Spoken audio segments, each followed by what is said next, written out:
Hi all. These are generally conversations between adults after the children have left the table. The language can be spicy and the subjects can get saucy. So if you're ready, this is the Southern Fork. Unscripted kitchen chats and also studio chats with some of the most interesting voices in the culinary South. I'm Stephanie Burt, a food and beverage writer based in Charleston, South Carolina, who travels with her fork to write for a variety of publications, from magazines you might have on your coffee table to the website you love to visit for your favorite recipes. And I'm inviting you to come behind the scenes with me to get to know the people who make this Southern culinary landscape so special. I'm always hungry for the next bite, thirsty for that next sip, and ready for the next conversation. Let's dig in.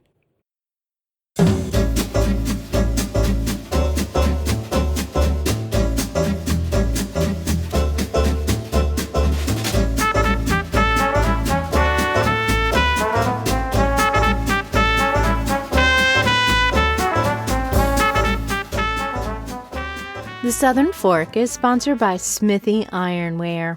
Smithy has been a supporter of this show for so long, you might not realize how much their line of cookware has grown in the past couple of years.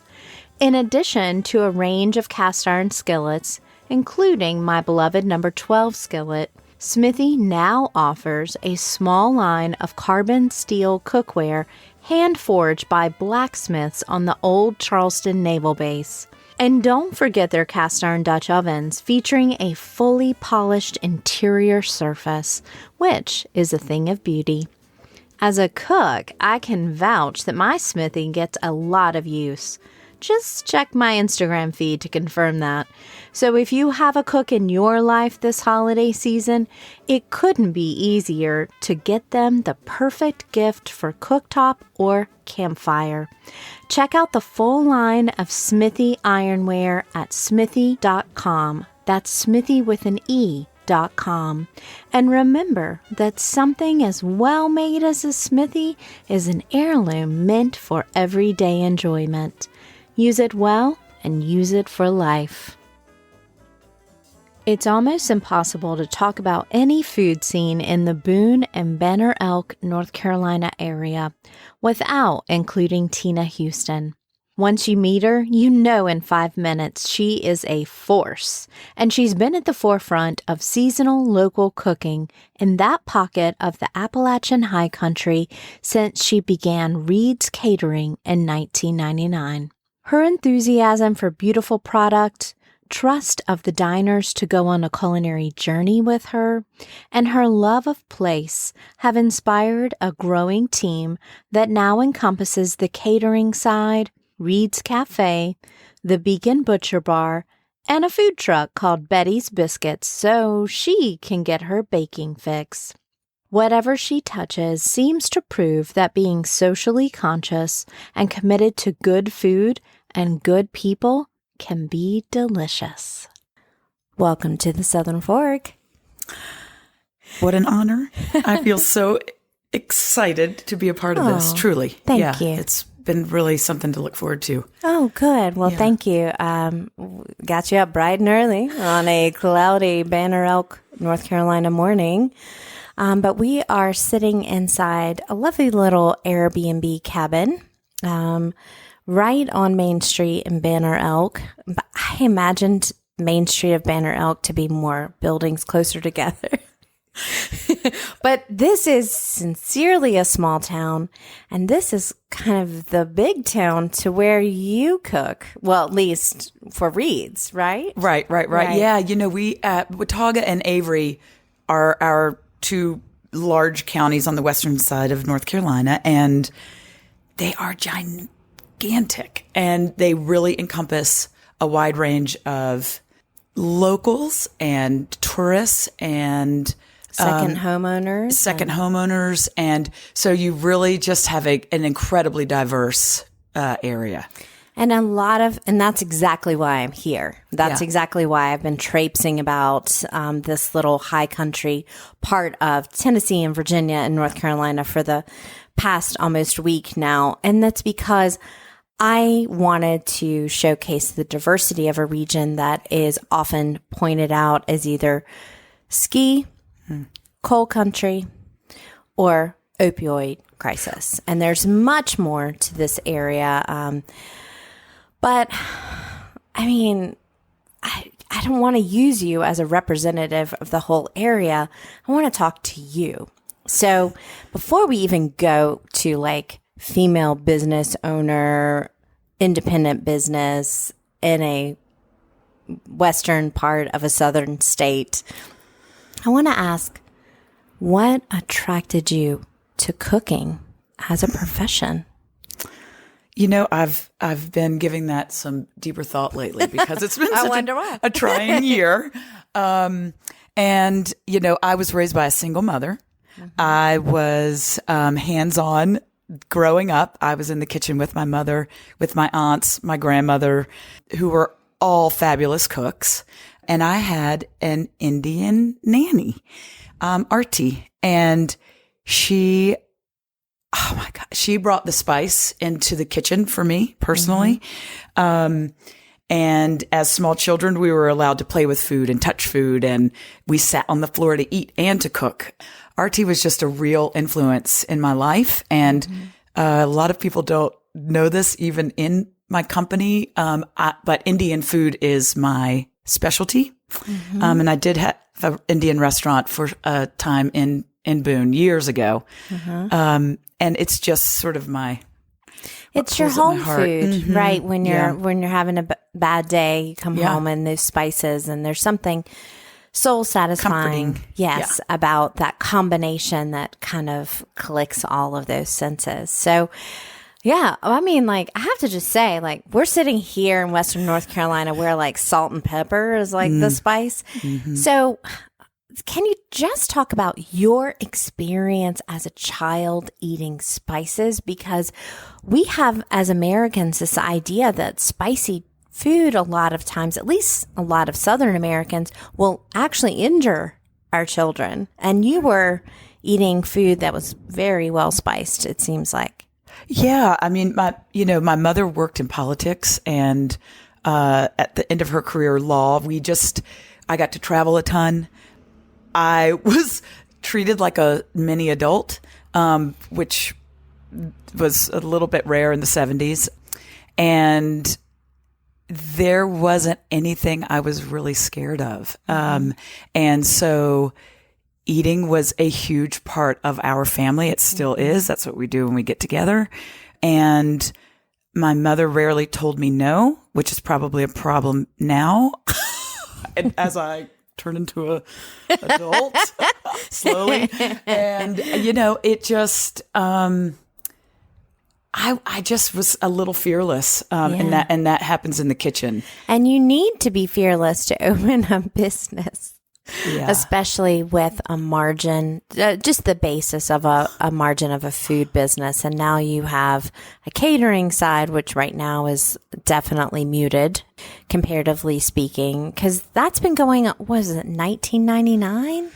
Yeah, I started Reid's Catering in 1999, just sort of I could do this. You know, I had some local friends that asked, you know, could you help us with an event? Could you help me with a party? I was like, oh, of course. And, you know, I look back on that and I don't know if I would do that now. It seems terrifying. Of course you don't. Yeah. I wouldn't start this podcast now. Let's just be real. Sorry, Southern Fork listeners. But I was just like, I'm going to start a podcast. And people were like, what is that? And I was like, I'm going to figure it out. Right. And that's exactly what I did. Yeah. That's exactly what I did. And, you know, I kept on moving forward, and it was challenging. You know, you're saying you could pull off someone's most important day in their life, potentially, you know, their wedding, their a funeral. I mean, it doesn't matter. It is still the most important thing these people might do. And it's expensive, and it's a limited moment of time that you have to pull every component together.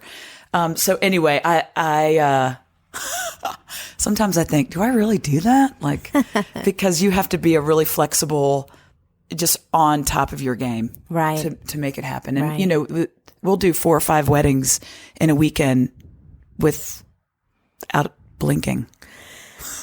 And your food has a global perspective, but it's very rooted, obviously, in this place, which is my favorite kind, And after a few days of things that were brown more than things that were pink, I sat down to a plate of beautifully presented beet hummus yesterday with fennel microgreens, which I'd never seen before. And because I need you to help me, just in case I write about you, I would love for you to explain, what is your elevator pitch if you're in an elevator with another chef and they go, hey, what do you cook? What's your restaurant? Yeah, that's a great question. We look towards foods that are truly the standards, the things that we know, the things that make us feel comfortable. Like schnitzel or fried rice or right. Just those good standards, but of high quality. We utilize a handful of amazing farms in our region. And with that, we're picky as hell. I mean, if it doesn't come in and look perfect, we won't use it. This translates across our vegetables, our seafood, our proteins, our cheeses. I mean, we really, the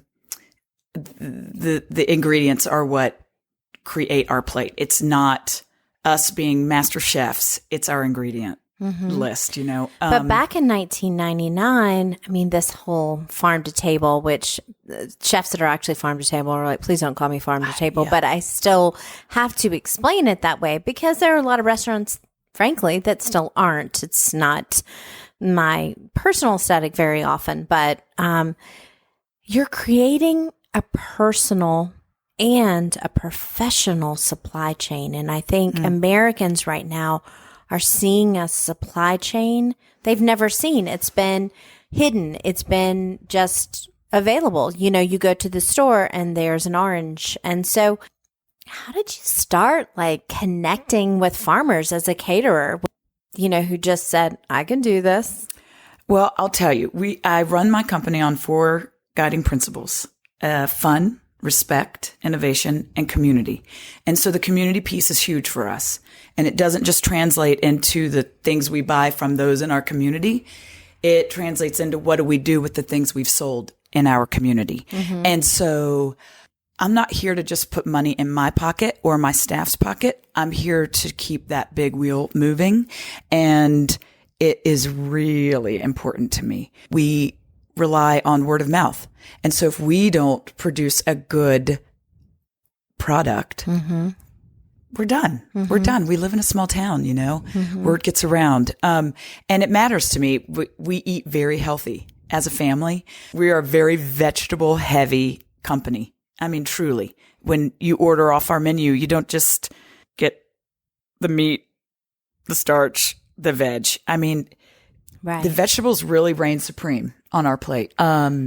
And that's year round. And our farmers, thank God, have really risen to the occasion. They've built more hoop houses. They've put greenhouses with heating, solar heating, things that keep them going year round that we get supplies. But that comes back to communication. Oh, yeah. And understanding the power of just an ask. I've gotten so far sometimes in places with that I've just landed 24 hours ago because I just ask questions. And I think a lot of chefs go, well, we can't get that ingredient. Yeah. Have you ever talked to a farmer and say, look, man, it'd be great if you would grow watermelon radishes. I would love to have those all summer for our plates, and farmers are going to be like, I hear that might be a good thing to grow, So that kind of communication is really important. And I watched you last night at the Beacon Butcher Bar, really communicating with a staff and a team. And man, we had some al dente pasta that was amazing. And I got to watch it be extruded. And it was so delicious. How do you deal with challenges of communication in a time like this when your small business is tilting like a ship in a storm, really, and different pieces and parts are going underwater at different times. Yeah. I think we really had the shit scared out of us in March, in every arena, from a small business owner to being a part of a family that I care deeply about. There were also personal humanness of illness. Yeah. Right. Yeah. Yeah. Just the tension was so high. Right. And I have at times just sort of floated along. I know we're doing a good job. Just sort of keep the status quo, do what we do, give back, participate, show up. And this time I was like, we've got to go a little bit bolder. And we joke at the cafe because sometimes I like to stay in the kitchen and not be a big voice out front, even though I care tremendously about our customers. They call me Carol in the dish pit because I'm like, oh God, I don't want to go out there and stick my foot in my mouth again. People don't. I mean, some chefs like table touches and others don't. Yeah. I mean, it's just part of the business. Yeah. And it sometimes just depends on my mood. But this summer, it really took me out of my comfort zone, and I realized I had to stand up for my staff and my family and myself and my community and push a little harder. And I did. And it wasn't easy. I'm happy we've done it. Mm-hmm. I feel like the moves we made were really smart and forward thinking. And we do, communicate. Communication is sort of what we say in our company as a disarmament for conflict, that if you don't talk about it, it's not going away, man. It's getting worse. So get over it. If you can't say it in front of everyone, don't say it back there. And we really live that. And that's what we've done with our farmers. We meet with them in the fall and we say, this is what we need. And they plant that for us in the coming months for the spring season. Our seasons are shorter here, but again, I think they've done new things to elongate that. Trossley Farms out in Elk Park. Amos is one of our largest producers. He produces for both the Beacon Butcher Bar and the cafe, and catering, which is hard because catering is in you can't even get your mind around the quantity on things. Mm-hmm. So yeah, we've used communication to push that ingredient list. Yeah. Truly. That's really great. Yeah. Well, a lot of chefs that I talk with over the years, they are, like me, a little nomadic and have moved around a lot, and they want to cook in different places. They go for a stage in Copenhagen, or they spend 2 years in Chicago before, getting a job in New Orleans. And that's part of how they build. You've put down roots, man. And so what about this particular region inspires you creatively? When you were saying the surrounding states, Virginia, Tennessee, and those topics that probably surface, when you're outside of our region. Yes. Do they have power down there? There are some of the most incredibly talented people in our area, from arts to music to farming. I mean, it is unreal, the people that you encounter in our region. And I'm not saying we get overlooked, but I think sometimes our headlines are a little tragic. And that's a shame. And I think we are trying to change that paradigm. Food, for a time certainly when I began cooking here, who opens an Indian restaurant in Western? What? Right. Even in Boone. I mean, and let's just be real. Y'all, yeah. Boone is let's just be real, pretty crunchy. Yes, girl. And there's an acupuncturist every 10 feet. Yeah, every 10 feet. Yeah. Yeah, and I was making handmade paneer, and it was, but we're out here. It's just we're not in mass numbers at all times. I think that's changing a bit. Asheville has really blossomed, and that has sort of spilled our way a bit in terms of, incredible restaurants and bar programs. And, it's just. Yeah, just cultural markers, and right. You've got food and you've got art and you've got music and the stuff of life. That's right. I mean, that's why I travel. Right. That stuff, Absolutely. and then Absolutely. a little nature on the side. That's right. Got a little mud on my feet. Yeah. I mean, truly, we're not just a beer and burger town any Right. longer, which I think, living in a small college town has created a little bit of that misnomer. Well, you have to rely on lifting up others in your business, and being able to identify potential in your employees in order to grow. Because, you can't be in the biscuit truck running all of this and you have close to how many employees? Well, it varies, of course. It varies, yeah. But with 3 different arms, I want to know what is like that thing that you go, oh, they got something. What is that little spark that identifies, I want this person to stay around. I want to groom them. I want them to help my company be bigger through them, not just use them as a consumption piece. Oh, I love that because I love the people I work with. It just gives me it chokes me up a little bit. Because we spend so much time together, more than with our families at certain parts of the year. And we have to like each other. So really that number one spark to me is a sense of humor. If you don't get the joke,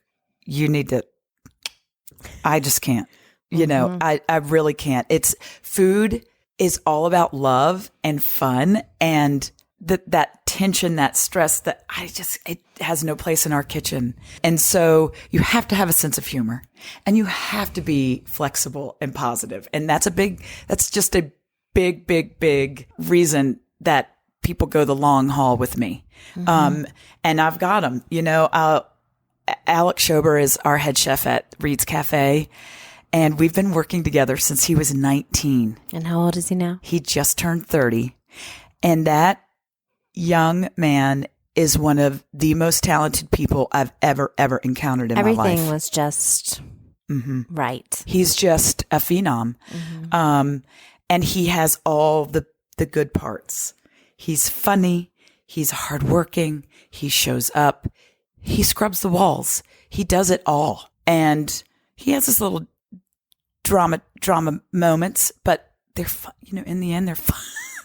Right. They never, yeah. And well, it's easier to give each other grace, right? When right. Because Lord knows I have drama moments, but I, don't want that to be my primary thing. Mm-mm. It's harder to give grace, right? Right. It's so true. And so I think those are the things I want to laugh with the people that I spend most of my time with. And we've done a pretty good job of carving that niche out.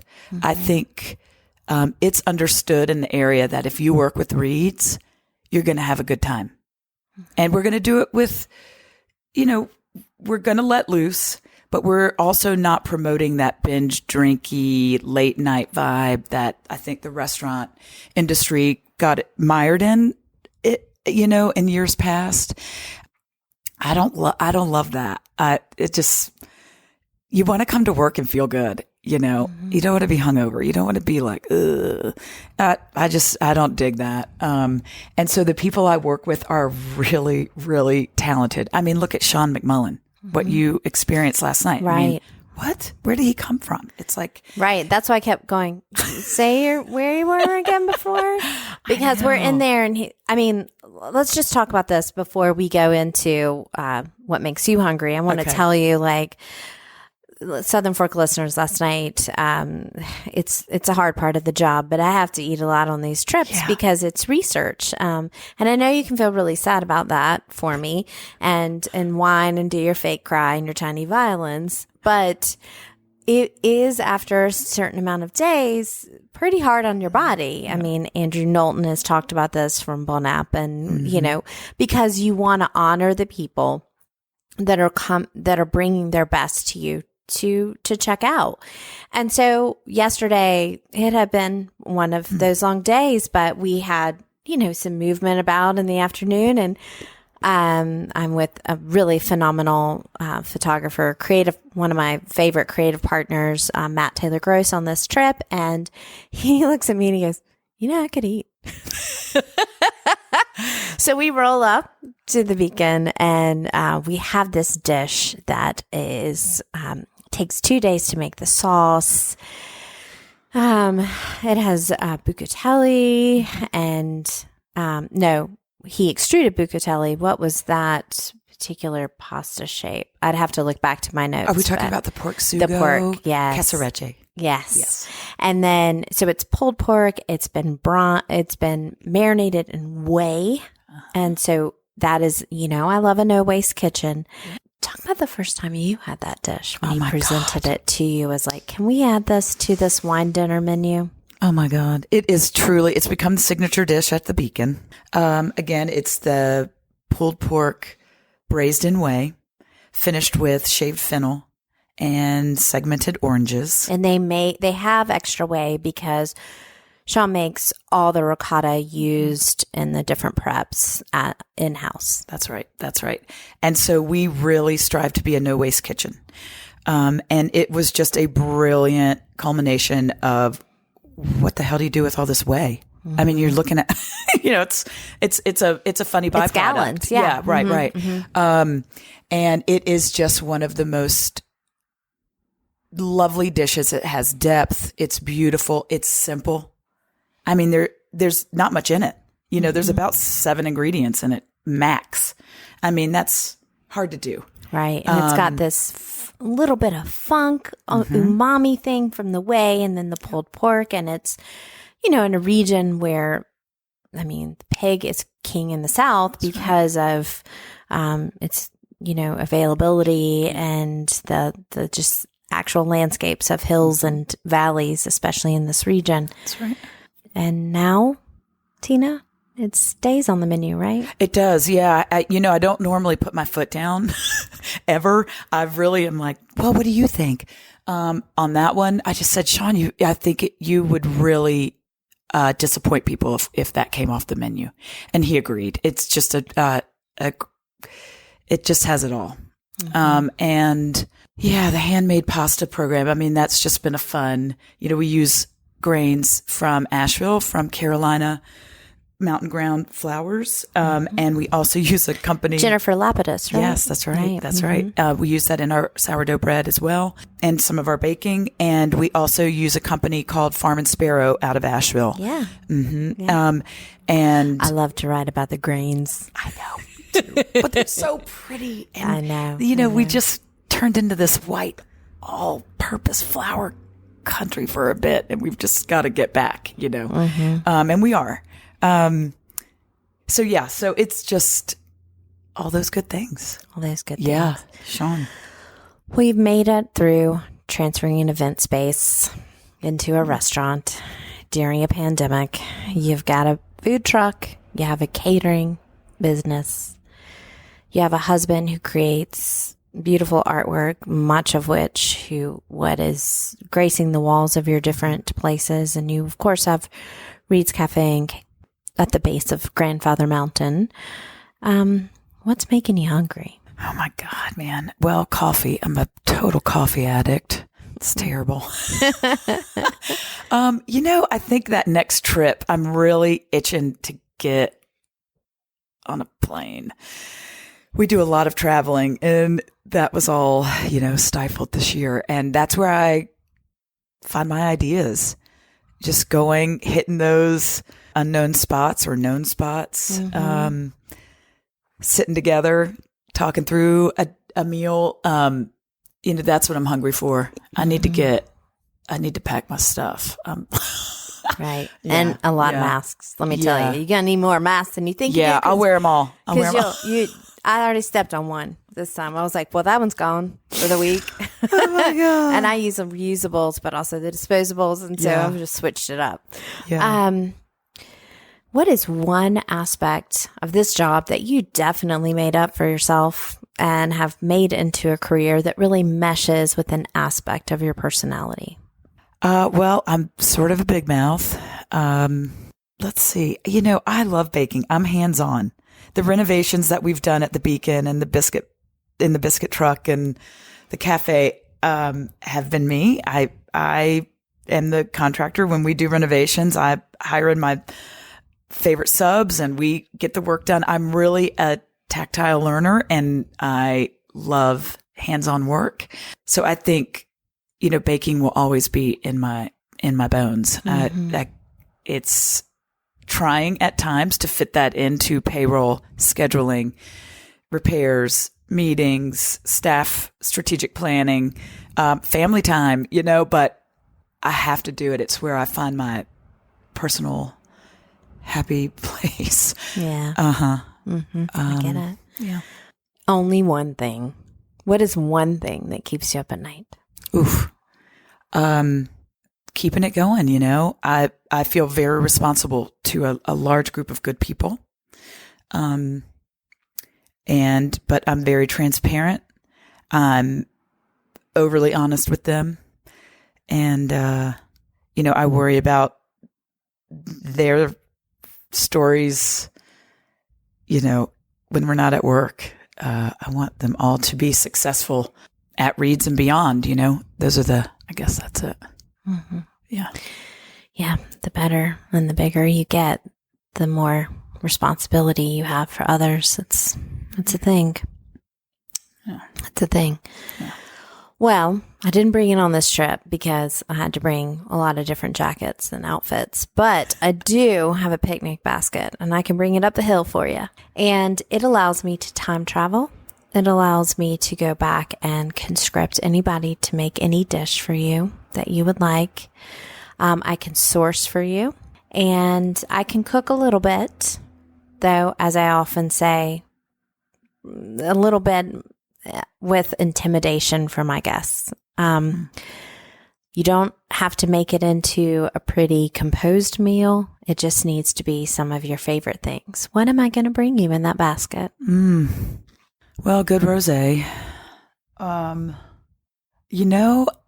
don't know that I'm hooked on any one dish in particular in my life. I think for me, it's just eating with my people and sharing stories. What kind of dishes, like when you get to have a family meal, when we do that is not something that you're making? What are those dishes that you're like, yes, you brought the... I'm a real snacker, which is like, but I guess I would have to say, my Granny Pearl's chicken and dumplings. I'd probably drop dead on the spot if I ate that right now, but I mean, are you kidding me? It had all the heart in it that you could ever imagine. And all the fat you could ever imagine. And I just, as a kid, you would eat it until you were it was sick. You're it's crazy. Ill. Yeah, it's crazy. Yeah. But God, so comfortable. So comfortable. Yeah. Well, if people want to learn more about Tina Houston and Reid's and all of the other things and see her in the biscuit truck and see some images behind the voice, you can go to thesouthernfork.com. As always, I'm going to have links there so you can learn more about the people behind the voices that you hear. If you like what you hear, I like for you to like what you hear. I want you to subscribe. I want you to tell other people. I want you to write reviews. Everything that you do supporting this show also supports the people that I love to interact with as part of the show. So I want to say I really appreciate you listening. I appreciate you traveling along with me and, of course, bringing your forks. So thank you so much, Tina, for taking part of a morning to spend with me. Yeah, Stephanie, thank you so much. It was a pleasure. Hello and welcome to Talking with My Mouth Full. As mentioned in the introduction, Tina Houston's businesses are in Watauga County, which is in the Banner Elk, Boone, Grandfather Mountain, Sugar Mountain kind of area. And I had never been to that area before when I was doing this research trip. In fact, most of the places that we traveled, I had not been, which is the point of a research trip. And I did some due diligence and some research beforehand. But when I rolled into Boone, I was struck how much I love a college town. I grew up in Charlotte, North Carolina, and so there are definitely colleges and universities there, but you can't really call it a university town.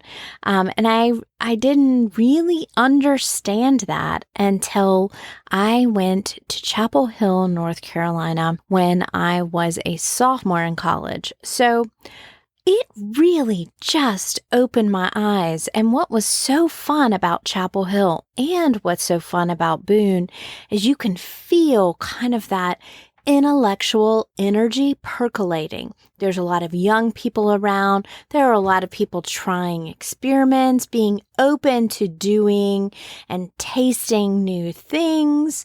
And there's just a lot of energy in a college town that I love. I remember in Chapel Hill, it was the first time I actually visited a tea house where people sat on the floor on pillows. I'd never seen that. I'm sure it existed in Charlotte, but not in my bubble. It's where I fell in love with live music and have loved it to this day, and how I really learned to vintage shop because there were some thrift stores right at Carborough, right near Crook's Corner, where I interviewed Bill Smith for one of the episodes. So Boone reminded me of the great joy of a college town, and it also reminded me that we can be intellectual explorers. I was speaking to someone recently and saying, you know what's so great about being out of school is that I can read what I want and I can learn about what I want. You know, I don't have to follow an assignment, but I definitely go on intellectual journeys. I learn about things from wine to cheese. I mean, they're just different things than I would learn about in school, like Wordsworth. Not that I don't like Wordsworth, but cheese is much better. I can't wait to get back to Boone. There was lots of art, great pottery, great thrifting, and of course, some really cool crystal shops and delicious restaurants. So until next time, thanks for listening.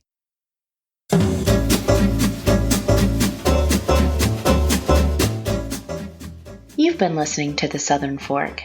I can't wait to bring you more culinary conversations, but in the meantime, I have one question. Are you gonna eat all that?